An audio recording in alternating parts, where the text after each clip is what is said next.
Hey, what's up everyone? My name is Paul Engel and I wanted to make a video about the 3 reasons why I love Star Wars, Knights of the Old Republic 2, the Sith Lords, or KOTOR 2 for short. But before we do, let's go ahead and acknowledge the elephant in the room. KOTOR 2's old enough to get a learner's permit. I'm not breaking new ground with this video, and as much as I adore this game, it's not perfect. The first KOTOR, developed by BioWare, took the gaming world by storm in 2003, winning universal acclaim by critics and gamers alike. LucasArts, the publisher of the game, wanted a sequel by Christmas 2004. Feeling the deadline was tighter than they were comfortable with, BioWare passed on the offer. Enter Obsidian Entertainment, a smaller group of veteran developers who now had under 15 months to develop, build, and release a worthy successor to the best Star Wars game ever. No sweat, right?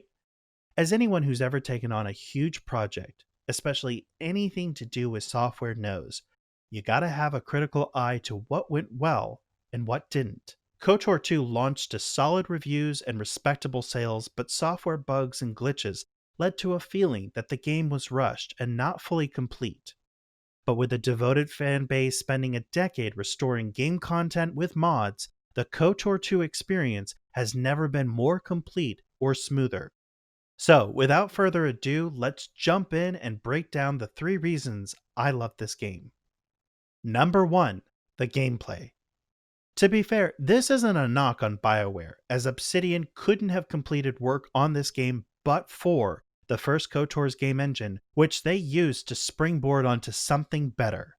KOTOR 2 features a gameplay that's a natural evolution to the first, rather than a complete redesign. Using the rules of Dungeons & Dragons, players engage in round-based combat after which they can loot.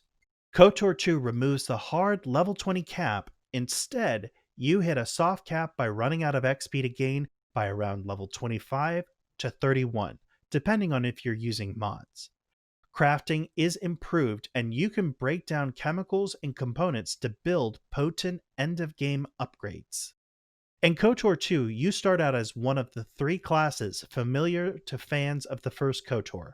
A Jedi Guardian, a combat-focused build great for beginners starting their first playthrough. Or a Jedi Consular, a player more focused on the Force than on combat mastery. Or a Jedi Sentinel, who brings the most skills to the table and balances Force and combat ability.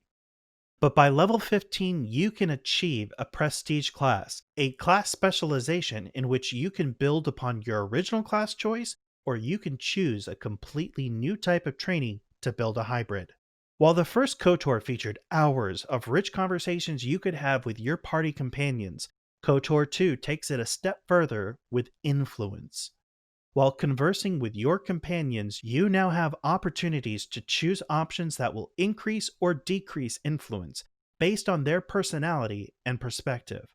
With a high enough influence, you can even train some characters to use the Force.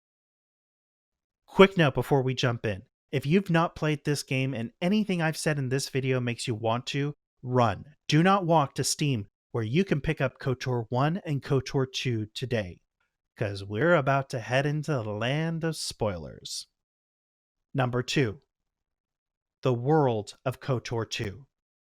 When I was thinking about how to explain KOTOR 1 and 2, a thought occurred to me that it was kind of like Stephen Sondheim's musical Into the Woods. Hello? Is this thing still on? Stay with me. I promise this is going somewhere. In that musical, Sondheim and James Lapine combined several classic fairy tales such as Cinderella, Little Red Riding Hood, Jack and the Beanstalk, and Rapunzel. Act 1 kicks off the story by establishing each character's quest, Once upon a time, what they want, I wish in a far-off kingdom, more than anything, lived a fair maiden, more than a life. sa- and by the end of the act, and it came to pass all that seemed wrong was now right. The kingdoms were filled with joy, and those who deserved to were certain to live a long and happy life. happily ever after, right? I'm so happy.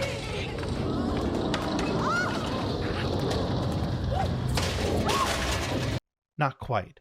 In Act 2, everyone has to confront the consequences of their choices. The giants come looking for revenge, wreaking chaos in the land. Cinderella finds out that Prince Charming isn't as charming as he first seemed. I was raised to be charming, not sincere.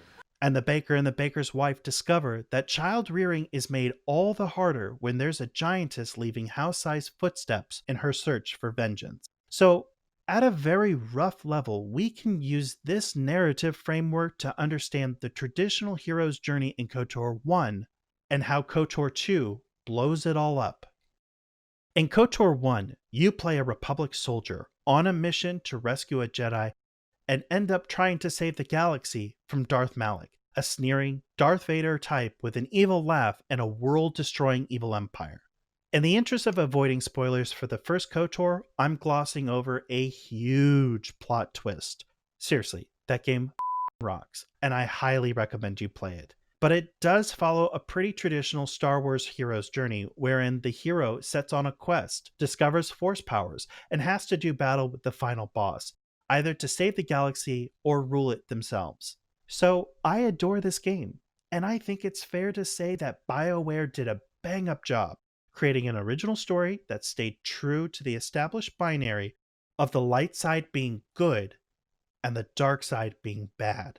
KOTOR 2 takes us 5 years after the events of the first KOTOR and examines the fallout in specific relief. Because after 2 galaxy-spanning wars, the Republic is in rough shape. You play the Exile, a Jedi who defied the Jedi Council and fought for the Republic in the Mandalorian War against the Mandalorians, a warlike clan set on conquering lesser civilizations. For this, you are exiled by the Council and spend your time wandering the outer reaches of the galaxy, missing the Jedi Civil War that featured so prominently in the first KOTOR. You know, that struggle I mentioned with Darth Laughs a lot. At the start of your journey, you meet Kreia, a powerful witch who, in tutoring you, quickly blurs the line between mentor and manipulator. And one of her first acts is to help you understand a few immediate truths. While you were off in exile, deafened to the Force, a parting gift from the Jedi Council, nearly all the Jedi have died at the hands of the Sith in the Jedi Civil War, and the Sith believe you to be the last remaining Jedi. Molly, you in danger, girl. So as you seek to understand and survive this monumental threat, you go out looking for the Jedi Masters who cast you out. Because you're either going to need their help, or you got a nice cold bowl of revenge to serve. And along the way, you meet a poor man's Han Solo, hiding a past as a murderer in both the Mandalorian and Jedi Civil Wars. A faithful droid tasked with one last mission from their master. An Oppenheimer-like figure struggling with the guilt of deploying a weapon of mass destruction he created to end the war. A sentient assassin droid confronting replacement by a newer version. A warrior born out of wedlock trapped between her oath and her destiny. A Force-sensitive on a mission to end the Sith Lord who wiped out her people and enslaved her. A bounty hunter who applies the bitter lessons she learned from the Mandalorians on the hard-knock streets of Nar Shaddaa. A crazed ex-slave who massacred his own people lest they fall into chattel slavery. A droid tasked with completing an impossible mission. A soldier fighting a losing battle against the impending demise of his people. And an operative of the Republic, torn between saving the woman he loves and the entire galaxy. As you grow in your journey to each world, so too do your companions. All except Kreia. Kreia's different. A lot different.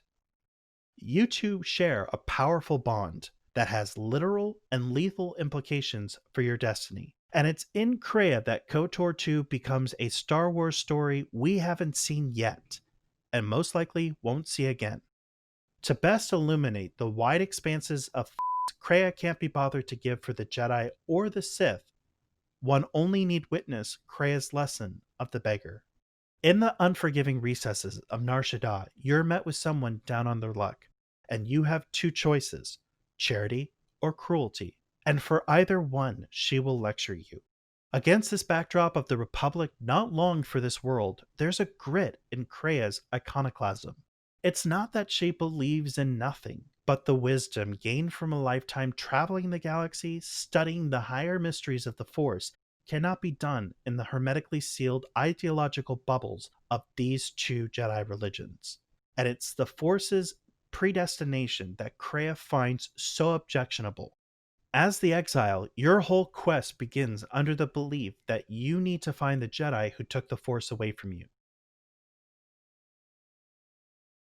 When in truth, in the midst of thousands upon thousands of your comrades dying in the twilight of the Mandalorian War, you deafened yourself to the Force before the psychic wound of such loss literally ended you. Which leads me to number 3, the production values.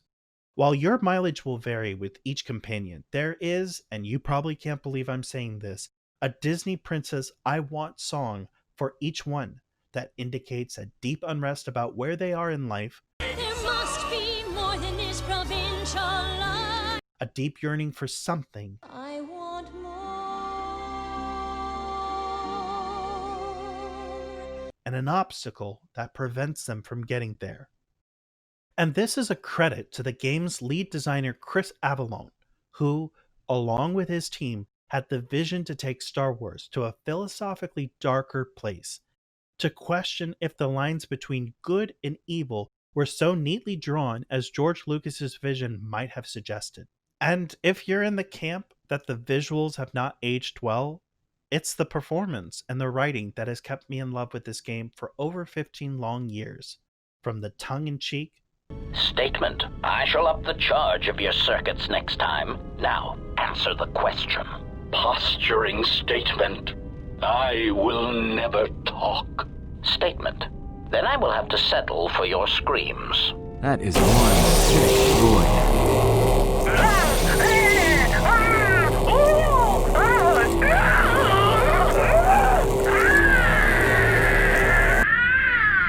to the moving, I want to become like you. I want to be strong.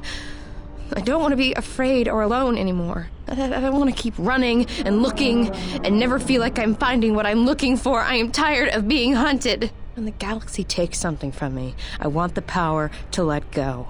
And I want the power to heal the echo when it's gone. to the downright sinister. I came to warn you, Jedi. You know not what path you walk. And just as I think, Sir Alec Guinness The Force will be with you, always. and Ian McDermott The dark side of the Force is a pathway to many abilities some consider to be unnatural. raised Lucas's prose in the original and prequel trilogies, Sarah Kesselman as Kreia lifted Chris Avallone's words into song. You cut yourself off because you had to if you were to survive. You had hints of it in the war on Doxon. Malachor was simply the final blow. You were deafened. At last, you could hear. You were broken. You were whole. You were blinded. And at last, you saw. And I like that you're here. Happy New Year, my dear. Kesselman, a classically trained British actress who won the 1994 Olivier for her role as Fräulein Schneider in Sam Mendes' revision of Cabaret, inhabits the mysteries of Kreia. So what? So who cares?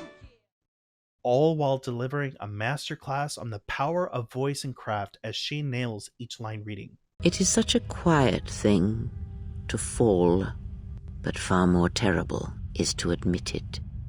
In summation, Chris Avellone has been forthright on what KOTOR got wrong and right. But for all its warts, this game has stuck with me all these years, and it's truly my favorite Star Wars story. If you liked this video, hit like and subscribe. And if you've made it this far, thanks for watching.